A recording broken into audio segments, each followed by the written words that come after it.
क्षीर भितर घृत अच्छी समस्त आपण जानिचंदी अनेक थर बाबा कहिचंदी किंतु क्षीर घृत को बाहर करने को हेले प्रक्रिया दरकार गोटे प्रणाली दरकार गोटे मेथड दरकार क्षीर को सिझेबे ताको बसा दही करेंगे से महू पकेबे ताको मंथन करेंगे लहुणी बाहर करेंगे और लहुणी को अग्नि रे बसैबे अग्नि रे बसैला परे से घृत बाहर से घृत को जदि आपण क्षीर रे पकेबे घृत क्षीर आ मिसिब ना किंतु क्षीर भितर घृतटी थला जमी फूल भितर बासनाटा अच्छे औषध भितर औषधीय गुणटी रही काठ भितर अग्नि रही तिल भितर तौल लुचिक अच्छी खाली आखिकी देखा जाऊने से भली देह भितर देही अच्छी देही थबारु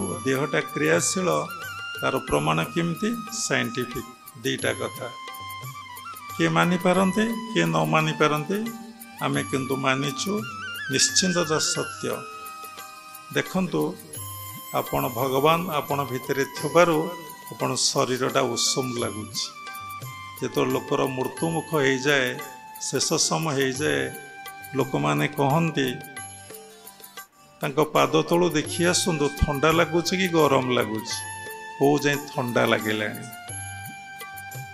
देखिए धीरे धीरे सबू तलीपाड़ सन्निपात हो आसे धीरे धीरे धीरे धीरे धीरे धीरे धीरे धीरे देह ठंडा हेका चली आसे जिते बॉडी भितर सोल बाहरी जाए से आपण पूरा हिमाल हो जाती आ मुर्दार हो जाती कला पड़ जाती एवं आपणकर हाथ गोड़ सब लाठी हो जाए कहीं ना ब्लड सर्कुलेशन हुए ना सबू बंद हो जाए समस्त इंद्रिय मानकर क्रिया ऑर्गानकर क्रिया सब बंद हो जाए किंतु क्रियायोग परंपरा रे जड़े जोगी थे परमहंस जोगानंद समस्ते तांको विषय शुणिचंती एवं जानिचंती से विश्व पूजित संत से एक धर्म सभा स्पीच दौ दौ टली पड़े जमती टली पड़े एमती अनेक थर से स्पीच दौ दौ टली पड़ते समाधि अवस्था हो जाए समाधि कौन ना जीवात्मा परमात्मा को सहित मिलन हो जाए ताकू आउ टिके स्थूल भाषा रे बुझेले जीवात्मा तो आपण माने बुझी पारु नथिबे जो देखी तो नुहंती बुझे कि कहीदेवी ये मनटा को बुझा भी भारी कष्ट मनर भी डेफिनेशन अच्छी संज्ञा अच्छी अनेक थर बाबा कही ये मनटा आत्मा सहित ब्रह्म सहित मर्ज कर जाए देखंतु आपण एटी बसिचंती केते जण आम कथा शुणुचंती केते जण अलग कथा मध्य भावुचंती किए भावुचंती बाबा ठीक कहउचंती कि भूल कहउचंती किए भावुचंती कथाटा भल लगुची केतेक लोक भावुचंती भल लागु नै एवं कहार भी शुणिया को इंटरेस्ट भी हो नहीं किए अति श्रद्धार सहित भावर सहित भक्तिर सहित तन्मय होगी शुणुचंती तेणु से भली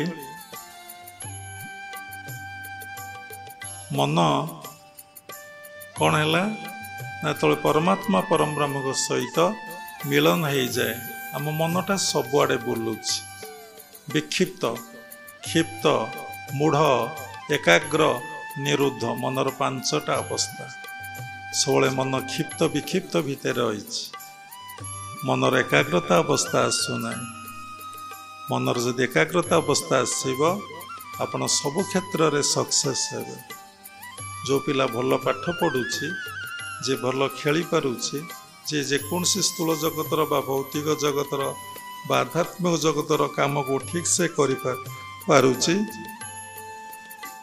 केवल ता मनर एकाग्रता सबकि कनसेंट्रेशन उपर डिपेंड करुची मन जदि निरोध हो कंप्लीटली बंद करदेवे गोटाए पॉइंट रखिदेवे जमती सूर्य किरणटा सबुआड़े विच्छुरित ही पड़ुची जदि आम गोटे मैग्निफाई ग्लास द्वारा गोटे वस्तु उपर आम पकईवा ତାକୁ ନିଆଁ ସଡନ୍ ଧରି ନେବ। ସେଇଭଳି ତାଙ୍କର ମନ ସେଇ ପରମାତ୍ମା ପରମବ୍ରହ୍ମଙ୍କ ସହିତ ବହୁତ ସମୟ ମର୍ଜ କରିଯାଏ।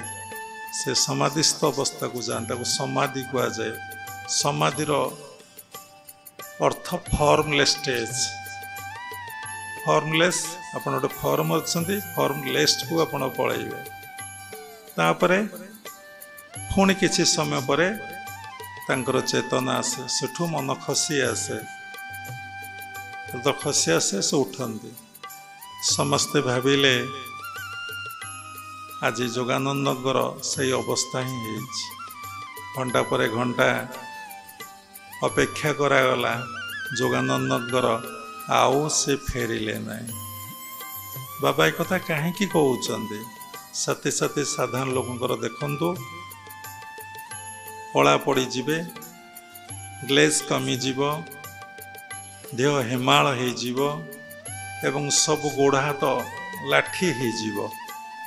କିନ୍ତୁ ଯୋଗାନନ୍ଦ କେଉଁ ଷ୍ଟେଜରେ ଥିଲେ ଯେ 21 ଦିନ ପର୍ଯ୍ୟନ୍ତ ତାଙ୍କ ଶରୀରର ତେଜ ଟିକେ କମିଲା ନାହିଁ, ମୁହଁର ବିକୃତ ଅବସ୍ଥା ଆସିଲା ନାହିଁ, ବଡ଼ିର ଟେମ୍ପରେଚର ଗଲା ନାହିଁ, ଗୋଡ଼ ହାତ ସଫିକ୍ସିବୁଲ୍ ହେଇ ରହିଲା। ତାଙ୍କୁ 21 ଦିନ ପର୍ଯ୍ୟନ୍ତ ରଖାଗଲା। ସମସ୍ତେ ସାଇଣ୍ଟିଷ୍ଟ ମାନେ, ଡକ୍ଟର ମାନେ ସମସ୍ତେ ତାଙ୍କୁ ଘେରିକି ବସିଲେ। କେତେବେଳେ ଶିଷ୍ୟମାନେ ସମସ୍ତେ ବସିଲେ କେମିତି ସେ ଫେରି ଆସିବେ। 21 ଦିନ ପରେ ଟିକେ ମୁହଁର ବିକୃତ ଅବସ୍ଥା ଆସିଲା, ଦେହ ଟିକେ ଥଣ୍ଡା ହେବାକୁ ଲାଗିଲା, ମୃତ୍ୟୁର ସିମ୍ପଟମ୍ ତାଙ୍କଠାରେ ଦେଖାଦେଲା। ଡକ୍ଟରମାନେ ଘୋଷଣା କଲେ, କହିଲେ ଏବେ ତାଙ୍କର ମୃତ୍ୟୁ ହେଇଯାଇଛି।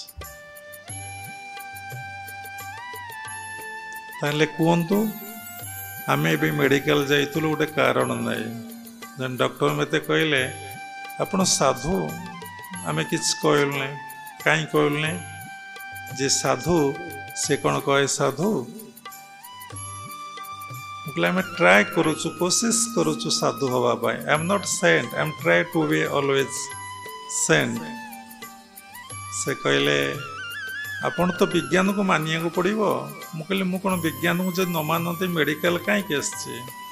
ମୁଁ ବିଜ୍ଞାନକୁ ମାନୁଛି ବୋଲି ମେଡ଼ିକାଲକୁ ଆସିଛି। କିନ୍ତୁ ବିଜ୍ଞାନ ଉପରେ ଆଉ ଗୋଟେ ପାଠ ଅଛି ପ୍ରଜ୍ଞାନ, ଆପଣ ଜାଣିଛନ୍ତି କି? କ'ଣ ବିଜ୍ଞାନ ଉପରେ ଆଉ କିଏ ଅଛି? ମୁଁ କହିଲି ଆପଣ କୂଅ ବେଙ୍ଗ ହୁଅନ୍ତୁ ନାହିଁ, ଆପଣ ସମୁଦ୍ର ବେଙ୍ଗ ହୁଅନ୍ତୁ। ଆପଣ ଅଳ୍ପ ଟିକେ ପାଠ ପଢ଼ିଛନ୍ତି, କିଛି ଯେ ଶାସ୍ତ୍ର ଲେଖା ଅଛି ତା ମଧ୍ୟ କହିହେବ ନାହିଁ। ବିଦ୍ୟା ଦିନକୁ ଦିନ ଲୋପ ହେବାରେ ବସିଲାଣି। ଜଗତସିଂହପୁର ଜିଲ୍ଲାରେ ଜଣେ ସାଧୁ ଥିଲେ, ସେ ଗୋଟେ ସୋରିଷ ତେଲକୁ ମନ୍ତୁରେଇ ଦେଉଥିଲେ ଏବଂ ସେ ସୋରିଷ ତେଲକୁ ଯିଏ ମାରି ଦେଉଥିଲା କୁଷ୍ଠରୋଗ ଭଲ ହେଇଯାଉଥିଲା। ଛାଡ଼ନ୍ତୁ, ମୁଁ କହିଲି ଆପଣ ଏବେ କ'ଣ ଚିନ୍ତା କରୁଛନ୍ତି ମୁଁ କହିଦେବି। ଆପଣ କହିଦେବେ? ମୁଁ କହିଲି କହିଦେବି। ଜନ୍ମ ପୂର୍ବରୁ ମୁଁ କହିଦେବି ୟାଙ୍କର ପୁଅ ହେବ କି ଝିଅ ହେବ, ଏବଂ କହିଦେବି ଏ ପୁଅଟା ବିକଳାଙ୍ଗ ହେବ କି ବିକଳାଙ୍ଗ ହେବ ନାହିଁ। ନା ଆପଣ ଜାଣିଛନ୍ତି? ମୁଁ ଜାଣିଛି। ତାହେଲେ କାହିଁ ଆପଣ ଆସିଛନ୍ତି? ମୁଁ କହିଲି ମୁଁ କ'ଣ ସବୁ ବିଷୟରେ ମାଷ୍ଟ୍ରି ମୋର ଅଛି? ମୋର କେତେକ ବିଷୟରେ ମାଷ୍ଟ୍ରି ଅଛି, ସବୁ ବିଷୟରେ ମୋର ମାଷ୍ଟ୍ରି ନାହିଁ। କାରଣ ମୁଁ ଯଦି ସବୁ ବିଷୟରେ ଜ୍ଞାନ ଲାଭ କରିଥାନ୍ତି ତାହେଲେ ମୁଁ ଭଗବାନ। ମୁଁ ଯେହେତୁ ଭଗବାନଙ୍କ ସହିତ ମିଳନ ହେଉଛି, ଦିନରେ ଅନେକ ସମୟ ଯୁକ୍ତ ହେଉଛି ଏବଂ ଯାହାକୁ ଦେଖୁଛି ଭଗବାନ ବୋଲି ଭାବୁଛି, ସେଇ ପ୍ରଭୁ ମୋତେ କୃପା କରି କେତେ ଗୁଡ଼ିଏ ଜ୍ଞାନ ଦେଇଛନ୍ତି, ପୂର୍ଣ୍ଣ ଜ୍ଞାନ ମୋତେ ଦେଇନାହାନ୍ତି। ନା ଆପଣ କହିଦେବେ ଆ ପୂର୍ବରୁ ପିଲାଟେ କ'ଣ? ମୁଁ କହିଲି ଏବେ ଲୋକ ଡାକିବି, ଏଇଠି ମୋର ଡିସାଇପୁଲ ଅଛନ୍ତି, ଡାକିବି। ସେ ଆପଣଙ୍କୁ କହିବେ ମେଡ଼ିକାଲ ସାଇନ୍ସକୁ କେମିତି ଆମେ କରିଛୁ। ଆମେ ମେଡ଼ିକାଲ ସାଇନ୍ସକୁ ମାନୁଛୁ, ତାପରେ କିନ୍ତୁ ପ୍ରଜ୍ଞାନ ଅଛି। ସେ କିଛି କହିଲେନି, ନୀରବ ରହିଲେ। ଛାଡ଼ନ୍ତୁ, ସମୟ ନହେଲେ କେହି କିଛି ବୁଝିପାରେ ନାହିଁ। କାହାର କେଉଁ ଜନ୍ମରେ କେତେବେଳେ ସେ ଜ୍ଞାନ ଆସିବ ସେ କଥା ପରମ ପିତା ପରମ ବ୍ରହ୍ମ ହିଁ ଜାଣନ୍ତି। ଛୋଟ ପିଲାକୁ ଯଦି ଟଙ୍କା ଦେବା ताकू से गणिया को कहब से गणिब टंका प्रति से आकृष्ट हम किसी समय जदि पूर्वर संस्कार धर पुणी फिंगिदब ताकू संचय कर रखा से तार मन कर कि अकाउंट खोल मन कर कि गोटे बिल्डिंग बनैबी कि गोटे गाड़ी किणीमी से विषय से मन पकड़ ना तेणु आपण मानकर बयस हेले आपण भाव 60 वर्ष है हम 70 वर्ष है हम 80 वर्ष हेले हम 90 वर्ष है हम केवे हम केतबले प्रभु कृपा कले को जन्म आपण भितर वैराग्य आसव ईश्वर सत्य जगत मिथ्या आपणकर बोध हम तेणु जोगानंदर समाधि दिगला तेणु साधना कले भगवान आम भितर अच्छा से थबर आम शरीरटा गरम लगुच गोटे प्रमाण देले